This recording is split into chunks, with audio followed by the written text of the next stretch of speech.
La rebelión de Lucifer contra Dios, que tuvo lugar en el cielo, es un misterio complejo que vamos a explorar hoy. Pero, ¿dónde estaba Dios cuando Lucifer conspiró contra él? ¿Por qué no detuvo a Lucifer de inmediato? Hoy vamos a investigar dónde estaba Dios durante la rebelión de Lucifer. Lucifer, el querubín guardián, era perfecto en todos sus caminos. Este ser era tan glorioso que caminaba sobre piedras de fuego y era un líder respetado en la adoración celestial.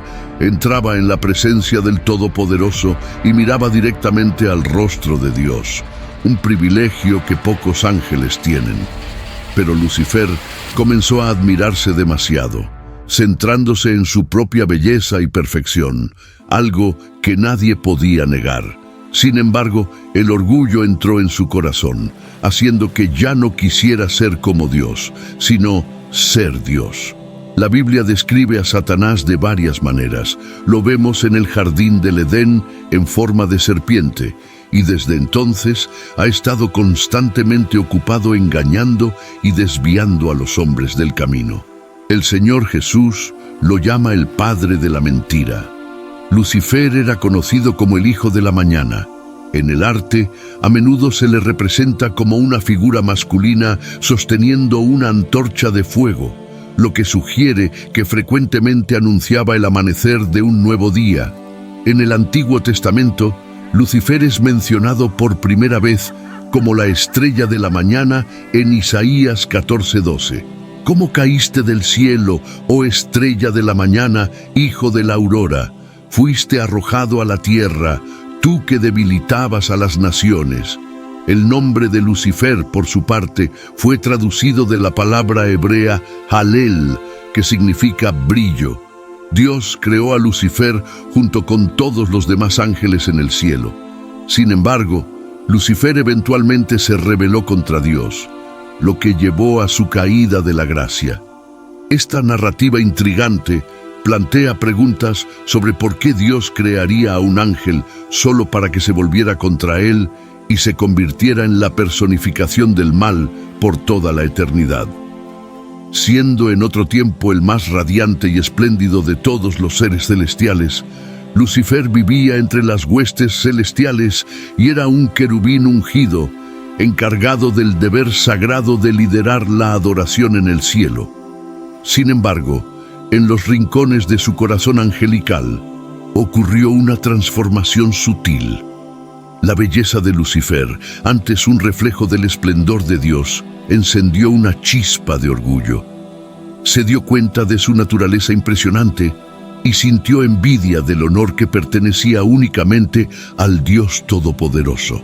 Los coros angelicales que antes alababan al Creador ahora resonaban con notas de amor propio y adoración. Satanás se amaba más a sí mismo que a Dios. La sabiduría de Lucifer, antes un faro de iluminación divina, comenzó a oscurecerse mientras ponderaba estos pensamientos prohibidos. La propia esencia de su ser comenzó a brillar con ambición. Lucifer, el querubín ungido, anhelaba más que su posición designada. Deseaba ascender y reclamar el trono que solo el Todopoderoso podría ocupar. Y así, el orgullo se enroscó en su corazón, susurrando promesas de soberanía, de un reino donde él reinaría supremo. Las alas de Lucifer, que antes se abrían en adoración, ahora soportaban el peso de la rebelión. Reunió una legión de ángeles que pensaban como él, sus corazones ardiendo con el mismo deseo prohibido. La rebelión celestial estalló, una tormenta cósmica que sacudió los mismos cimientos del cielo. Lucifer, ahora Satanás, lideró su insurrección contra el Creador. Las cortes celestiales fueron testigos del choque de espadas celestiales, los gritos retumbantes de ángeles divididos entre la lealtad y la rebelión. Pero la justicia del Todopoderoso prevaleció y el ejército rebelde fue expulsado, una caída celestial de la gracia. Hubo una guerra angelical cósmica que estalló. Lucifer estaba liderando una rebelión contra el Creador y gobernante del universo. El libro de Apocalipsis captura esta escena en el capítulo 12, donde vemos al arcángel Miguel y sus ángeles luchando contra un dragón y sus ángeles. Ese dragón es simplemente una representación o manifestación de Lucifer. Satanás, en la forma del dragón, no fue lo suficientemente fuerte para vencer al ejército celestial, y él y sus seguidores fueron expulsados del cielo. El dragón cayó de la gracia, y Satanás comenzó a operar en la tierra. Lucifer se convirtió en Satanás, y sus ángeles seguidores se convirtieron en ángeles caídos. Esto nos recuerda que el orgullo, el más mortal de los pecados, puede corromper incluso a las almas más puras. La caída de Lucifer sirve como una advertencia para nosotros, reflejando el peligro de la autoimportancia excesiva. Nos enseña que ningún ser, por más exaltado que sea, está inmune al atractivo del orgullo. Entonces, cuando miramos las estrellas y nos maravillamos con su brillo, también debemos recordar al querubín caído, cuyo orgullo apagó su luz celestial. Porque en la historia de Lucifer encontramos tanto advertencia como esperanza, un testimonio del delicado equilibrio entre reverencia y rebelión. ¿Qué estaba haciendo Dios durante esta guerra angelical cósmica? Dios, el Creador Todopoderoso, observaba todo mientras se desarrollaba una gran rebelión en los cielos. Recuerda que Dios no estaba en pánico. El Salmo 2:4 dice que el Señor se sienta en su trono y se ríe. Dios estaba en su trono riendo mientras el enemigo conspiraba contra él. Reír es la forma más elevada de guerra espiritual. ¿Por qué? Porque estás expresando tu victoria y riendo desde tu lugar celestial, al igual que Dios. Recuerda que dice en Efesios 2:6 que estás sentado con Cristo en los lugares celestiales. Estás sentado con Dios. Puedes reír desde tu lugar, al igual que Dios ríe en el suyo. Los ángeles lucharon, sus alas ardiendo con la rebelión, mientras Dios observaba con compasión inquebrantable. En el cielo, donde el tiempo se mueve de manera diferente, la presencia de Dios era como una luz brillante, aún más radiante que el sol. Su trono, fuerte y firme, permaneció inquebrantable durante el tumulto. En ese momento, Dios estaba gobernando y reinando sobre el universo, como siempre lo ha hecho. Su trono seguía siendo el centro de todo. Sin embargo, Dios no estaba solo en un lugar. Él estaba en todas partes, abarcando todo al mismo tiempo. Esto se llama su omnipresencia. Dios está en todas partes, todo el tiempo, simultáneamente. Cuando Lucifer, en otro tiempo un ángel respetado, se rebeló, Dios sintió compasión. Es importante recordar que Dios es un Dios de emociones. Él siente y piensa, y en el momento de la caída de Satanás, Dios debió haber sentido una gran tristeza por la rebelión de uno de sus ángeles más preciosos. La rebelión causó caos. El universo entero probablemente tembló de miedo, pero aún así Dios todavía amaba su creación. Nada podría interrumpir su amor por la creación. Aunque pareciera que todo se estaba desmoronando, en ese momento Dios permitió que los ángeles eligieran qué hacer. Algunos permanecieron leales, pero otros siguieron a Lucifer.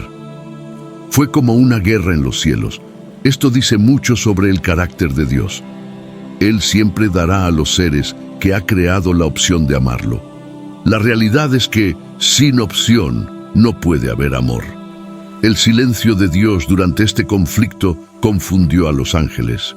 Algunos debieron pensar que Él los había abandonado, pero otros seguramente siguieron creyendo en su justicia. El silencio de Dios no significaba que no le importara. Era como un lienzo en blanco esperando que el destino fuera pintado. Esta perspectiva sobre lo que Dios estaba haciendo nos da una sensación de seguridad en el hecho de que Dios sabe lo que está haciendo. Incluso el destino final de Satanás y sus ángeles atestigua el amor y la compasión que Dios tiene por ellos. Tras la rebelión, Dios mostró misericordia. En lugar de destruir a los ángeles caídos, los desterró. Una especie de exilio cósmico. A pesar de que se rebelaron, todavía había esperanza. El plan de Dios se desplegó a lo largo del tiempo, culminando con el nacimiento de Jesucristo. El Señor Jesús estuvo, por supuesto, presente durante la rebelión de Lucifer en cada parte de ella, las luchas, el caos y la tristeza. Su silencio recordó a todos que el amor significa tener opciones, incluso cuando esas opciones llevan a problemas. La decisión de Dios de exiliar a Satanás, en lugar de ejecutarlo inmediatamente, plantea muchas cuestiones teológicas y nos invita a examinar más de cerca la justicia y la misericordia divinas de Dios. El exilio permite la posibilidad de redención o transformación, extendiendo la misericordia de Dios incluso a los seres caídos.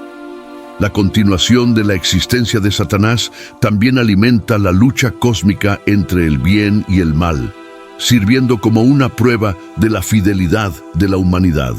Otro punto importante a destacar es que el concepto del exilio de Satanás también reconoce su libre albedrío y la responsabilidad por sus acciones, lo que, a su vez, pone a prueba las elecciones humanas. ¿Qué significa esto para el libre albedrío humano? Además, la existencia del mal y el papel de Satanás presentan desafíos significativos para los cristianos. La lucha continua entre el bien y el mal, con Satanás como figura central, es una cuestión teológica compleja que ha sido debatida durante siglos en círculos religiosos y filosóficos. Además de sus implicaciones teológicas, la idea de culpar a Satanás por malas conductas ha sido una práctica común en círculos religiosos a lo largo de la historia.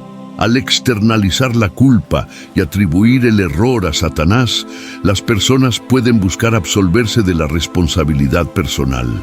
En general, la aparición de Satanás como una figura personal con intenciones malévolas hacia la humanidad representa una mezcla compleja de factores teológicos, culturales e históricos. Esto plantea cuestiones profundas sobre la naturaleza del bien y del mal, de la justicia y la misericordia divinas, y sobre la relación entre Dios, la humanidad y las fuerzas cósmicas en acción en el universo.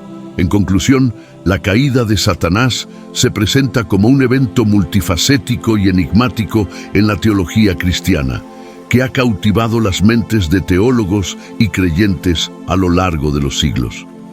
Sirve como un símbolo de la rebelión que ocurrió entre un grupo de ángeles contra el poder y el gobierno de Dios.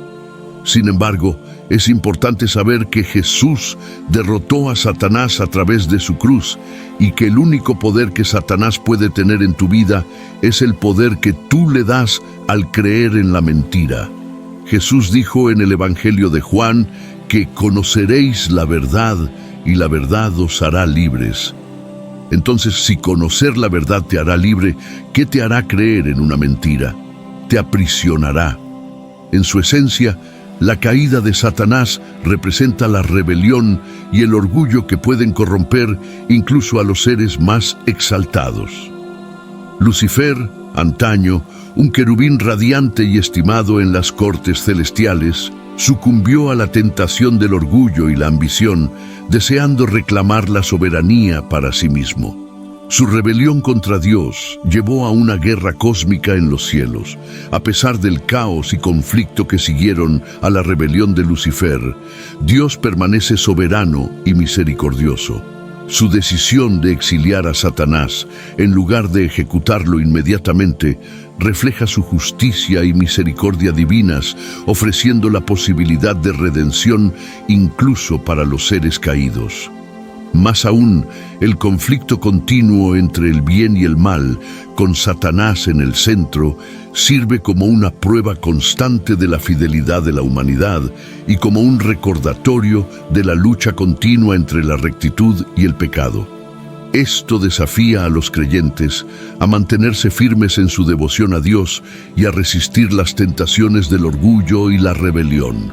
La caída de Lucifer también tiene implicaciones prácticas para los creyentes en su comprensión de la guerra espiritual y de la naturaleza del mal en el mundo. Recuerda a los cristianos la realidad de las fuerzas espirituales en acción y la importancia de confiar en la fuerza y protección de Dios ante la tentación y la adversidad. En resumen, la caída de Lucifer es un concepto teológico rico y complejo que sigue intrigando e inspirando a creyentes y estudiosos. Su significancia va más allá de un mero evento histórico, invitando a la reflexión sobre la naturaleza del bien y del mal, la soberanía de Dios y la lucha eterna entre la rectitud y el pecado. Al enfrentarnos a estas cuestiones profundas, somos recordados de la importancia de la humildad, la fidelidad y la confianza en la providencia de Dios. Si este vídeo te ha bendecido de alguna manera, no olvides dar like, compartir tus pensamientos en la sección de comentarios y compartir este vídeo con tus grupos de la iglesia en WhatsApp. Tú que aún no has aceptado a Cristo como Salvador o que estás apartado y quieres reconciliarte, escribe en los comentarios abajo: quiero aceptar a Cristo como mi Salvador o quiero reconciliarme con mi Señor, y oraremos por ti. Que Dios te bendiga.